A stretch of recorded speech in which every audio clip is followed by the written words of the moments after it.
Assalamualaikum warahmatullahi wabarakatuh.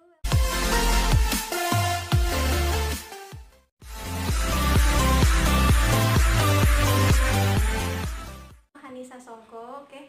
Di video kali ini aku tuh mau ngasih tahu kalian tips atau cara membuat suami bahagia dan nyaman bersama kita ketika di rumah. Oke. Ini tuh bisa untuk kayak kalian yang mau nikah atau ibu-ibu pada umumnya udah nikah seperti aku. Semoga bermanfaat ya videonya. Jangan lupa terus ditonton. Tapi sebelum kita mulai videonya, subscribe dulu ya.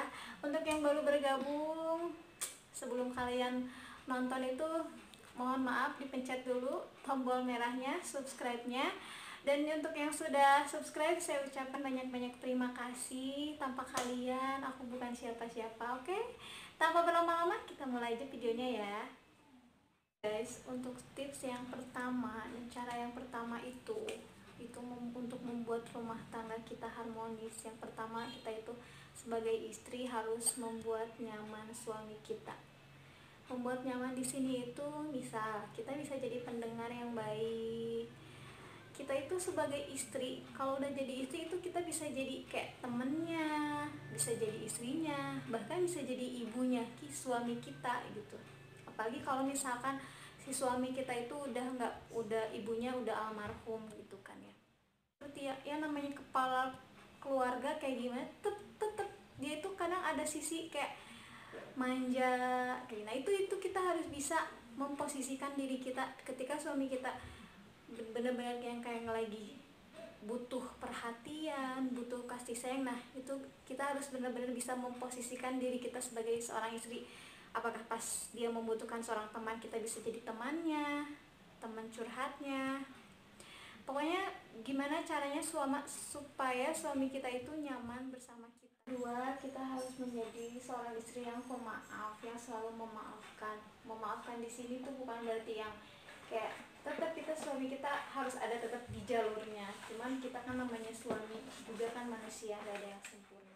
Namanya rumah tangga itu kan ya seperti roller coaster lah ya, naik turun. Nah kita itu harus saling, jangan egois dan jangan kayak merasa diri kita itu paling benar gitu ya. Kalau pas lagi ada salah sedikit ya harus selalu memaafkan, karena kalau tidak memaafkan itu akan jadi bumerang buat diri kita sendiri gitu. Oke. Yang ketiga, menjadi seorang yang setia. Menurut aku setia itu penting ya, berkomitmen itu emang ya benar-benar penting gitu. Ketika kita sudah memutuskan berkomitmen ya benar-benar kita harus menjaga gitu kan. Karena menurut aku kesetiaan itu adalah apa ya, kualitas gitu, kualitas diri kita gitu. Kalau misalkan kita nggak setia, jangan harap rumah tangga kita akan baik-baik aja. Yang keempat, kurangi mengomel. Aduh, kalau udah banyak ngomel, suami kita udah pasti bakalan gak nyaman banget gitu kan. Segala sesuatu itu biasakan bicarakan dengan kepala dingin. Dan kita harus tahu dimana saat suami kita itu siap gitu loh. Untuk itu kita harus tahu situasi. Misalkan kalau aku pribadi, kalau namanya suami istri itu kan dua kepala, berbeda pikiran, berbeda, dua kepala yang disatukan jadi satu ya. Namanya dua kepala disatu itu nggak mungkin sama, pasti ada perbedaan. Tapi ya begitu, namanya rumah tangga ya begitu. Kita tuh nggak bisa namanya disama-samain, itu nggak bisa. Cuman tergantung gimana kita menyikapinya. Sebelum tidur itu kita selalu ngobrol gitu. Di situ di saat dianya lagi yang kayak santai gitu juga aku. Nah kalau keadaan suami kita lagi relax, lagi santai, itu tuh kalau diajak ngobrol serius pun dia akan mendengar gitu. Dia akan bisa menggunakan pikiran dia dengan sebaik-baiknya. Untuk yang kelima, kita harus bisa menjaga pandangannya. Pandangannya itu gimana? Ya kita sebagai istri, namanya suami kan pasti mungkin ada yang bekerja kemana keluar atau ke kantor ya gitu misalnya. Harus pandai-pandai merias diri. Misalkan ya namanya semua ibu-ibu itu kan ya kita kan masak, beres-beres segala macam. Nah ketika kita tahu suami kita akan pulang, kita benar-benar harus nyiapin diri, mandi yang wangi, dandan yang cantik. Karena apa? Ketika dia dari luar melihat, misalkan pun walaupun enggak sengaja misalkan melihat, terus yang lebih cantik misalkan.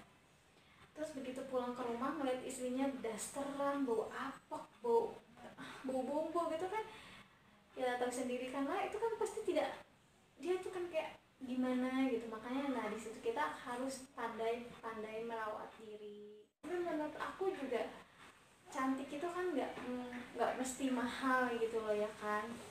Kayak suaminya juga, toh kalau si suami itu benar-benar yang tahu kalau itu salah, kalau misalkan kayak misalkan nih mahkotanya laki-laki itu kan di mata ya, kalau misalkan laki-laki yang tahu agama itu nggak mungkin begitu. Tuh perutnya ya kita harus jaga, gimana dia selalu perutnya aman, tidak pernah merasa kelaparan kalau di rumah ya, matanya juga aman ngelihat kita tuh. 6, syahwatnya. Untuk syahwatnya juga itu penting ya, untuk suami istri itu penting, kita harus pastiin itu aman, syahwatnya aman, matanya aman, setianya aman, perutnya aman. Nah itu kita harus pastikan semua aman. Oke, namanya suami itu ya, kita itu harus benar-benar yang kayak kita gimana kita main layangan itu kan, kalau kita terlalu narik itu pasti kan akan putus, kalau terlalu diulur itu juga pasti akan lepas. Jadi ya kita kalau sama suami itu ya tarik ulur, jangan terlalu protektif tapi jangan terlalu membebaskan juga, karena si suami kadang juga pengen namanya diperhatikan gitu kan. Misalkan namanya perbedaan itu pasti ada gitu kan, cuman kita bicara dengan dengan komunikasi yang baik lah, supaya tidak saling menyakiti, karena perbedaan itu pasti ada, mau gimana pun perbedaan itu pasti ada. Cuman dengan kita tidak mendahulukan keegoisan, tidak mendahulukan nafsu atau emosi, semua pasti aku yakin baik-baik. Jadi di sini kita itu harus bisa menjaga namanya rumah tangga kita itu. Jadi ibarat kaki, ya kita harus berjuang berdua. Kalau misalkan yang berjuang cuma satu kaki, akan jalannya lambat gitu kan. Yang kalau jalannya dua kaki kan sama-sama menjaga, itu kan pasti lebih baik kan, lebih bagus. Jadi kalau saran aku gitu, aku udah rumah tangga udah ya lumayan lah menurut aku ya, walaupun belum lama banget gitu, tapi pelajaran buat aku sih. Jadi lebih kita tuh kalau udah rumah tangga itu harus bisa menjaga aib rumah tangga kita gitu. Jadi jika ada masalah atau apapun ya kita harus mengalah, karena apa, laki-laki itu kan pasti kasarnya tuh, kalau laki-laki itu harga dirinya itu akan lebih tinggi gitu. Cuman kalau kita ngerasa lo kok gua gini, kok gua ngerasa diginiin, nah gak akan beres. Jadi harus salah satu tuh ada yang ngalah ya. Kayak misalkan nih suami kita lagi emosi ya, berarti kita ibaratnya yang waras salah lah, udah biarin aja gitu, kita nggak usah sama. Kita itu jangan pernah malu, jangan pernah gengsi untuk selalu minta maaf gitu. Kayak aku tuh selalu kayak sebelum tidur pasti maafin mama ya, kalau misalkan hari ini, kemarin dan kemarinnya mama pernah nyakitin hati papa atau omongan mama ada yang kurang enak didengar, maafin mama ya gitu. Jadi jangan pernah gengsi untuk minta maaf gitu kan. Karena apa, ketika kita minta maaf itu suami kita kan ngerasa dihargai gitu. Oke guys, semoga video aku bermanfaat untuk kalian semua. Jangan lupa like, comment, dan subscribe, share ke teman-teman kalian semua. Jangan lupa juga di follow ya Instagram aku, hani_sasongko. Oke, sekian dulu video kali ini. See you to the next video. Wassalamualaikum warahmatullahi wabarakatuh. Bye.